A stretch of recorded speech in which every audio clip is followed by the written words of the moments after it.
Hey there! So today we have another review, and this is a beer from Brownsford, Louisiana. And actually, I was sent an awesome bottle from Parish, and I've actually been sent Ghost in the Machine before, which is like their most famous beer, their flagship kind of double IPA. But they're one of those breweries that has actually just completely adjusted their beers. This used to be a kind of like West Coasty, kind of like really well done IPA. Now they're doing a hazy, and just keep the same name, keep the same label, and just completely go into the line of hazy. So I'm really excited. Wait, is this one that was sent, or is this the one that I picked? No, so despite the fact that we had some Parish, a bottle of Parish sent to us, we actually found this one on the shelf. I could never actually imagine that in Florida you'd find something from Louisiana from Ghost in the Machine. It's not that Sorry, far. from Parish. So I didn't know it was a brewery that would even distribute. So the beer comes in a beautiful light gold color. It has a medium to medium plus haze to it, not completely opaque at all. Not too much head being built, despite a... Actually, no. There's a very light pour, so it actually has a good amount of head to it. But this is their take on hazy New England IPA. So actually haven't had this example, and actually have had people ask me to review this one. So quite fresh. This was bottled less than a month ago, so really quite fresh. The aroma is beautiful. It's hazy. Got a lot of myrcene. The color, kind of like, the color is probably like a 4, 5, somewhere in there on the BJCP color guide.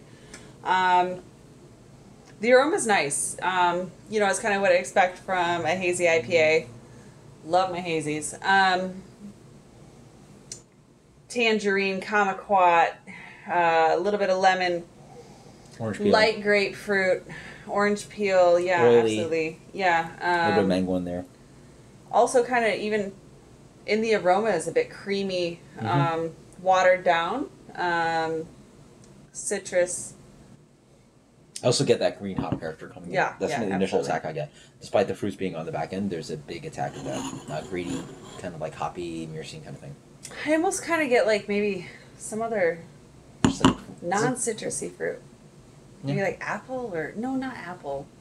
but it's very green. There's a lot of Yeah. green hop character. Yeah, it's good. Yeah, cheers. I'm excited.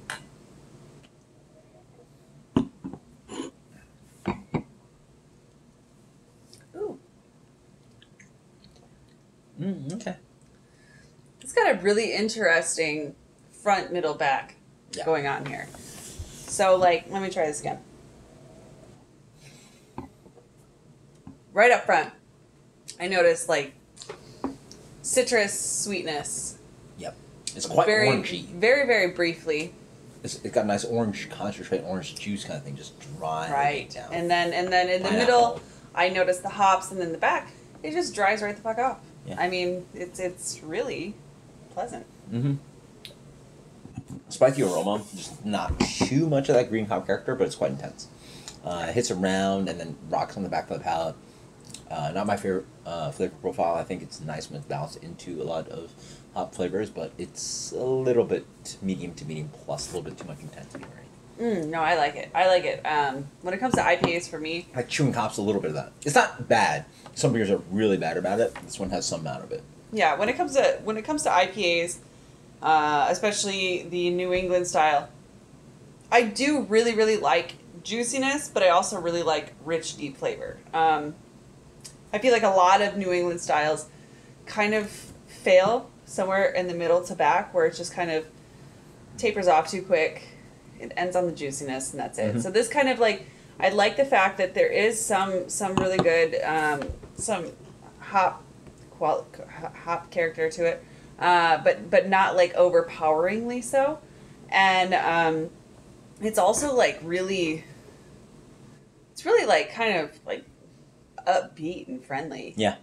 Like Friendly beer. I don't know how to describe that really.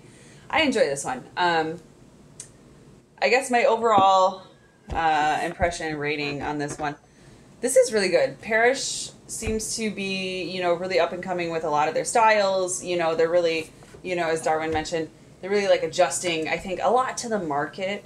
In what's popular, what's good, what people are looking for, especially down south here. We don't get a lot of really good New England styles coming out. Well, it is from New England. So Yeah, well, As we travel down south. exactly. Yeah, so like as you travel down south, a lot of them are kind of like, this is what our idea of New England is, and it fails. But This one doesn't. This one actually, I think, hits the nail on the head. Yep. I said it right this time, and I like it. I like it. I think it's really good. I think Parish is onto something. I enjoy it. I'm gonna go ahead. I'm gonna give this a 96. Let's not wake the baby. So in my opinion, this is a very good example of style. It's quite fresh. It's absolutely crazy that we found this on the shelf.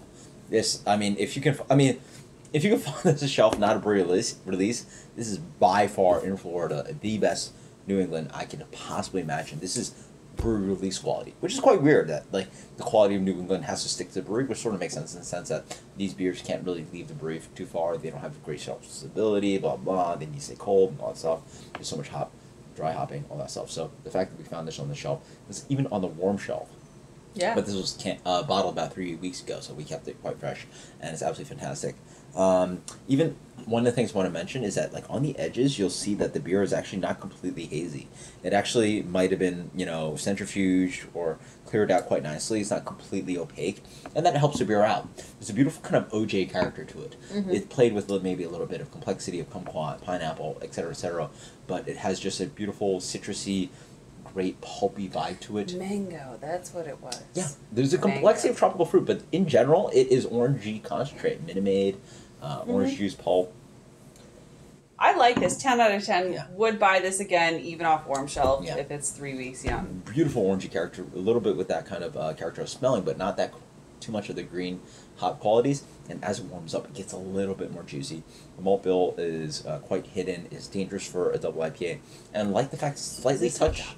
Yeah, I like the fact it's just slightly watery. It's not that creamy, silky thing, which I also enjoy, but it has a beautiful drinkability. And that's where you can play with New England style IPA. You can have it where it's silky, creamy, fluffy. You can also have it with super amounts of juicy flavor, but also make it a little bit more like kind of cleansing and a little bit more aqueous and just a little bit more West Coasty in the fact that it just waters out.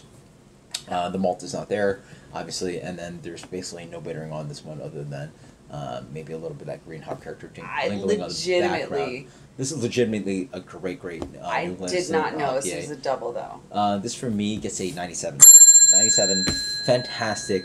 This new iteration of Ghosts, I keep saying it, Ghost in the Machine by Parish.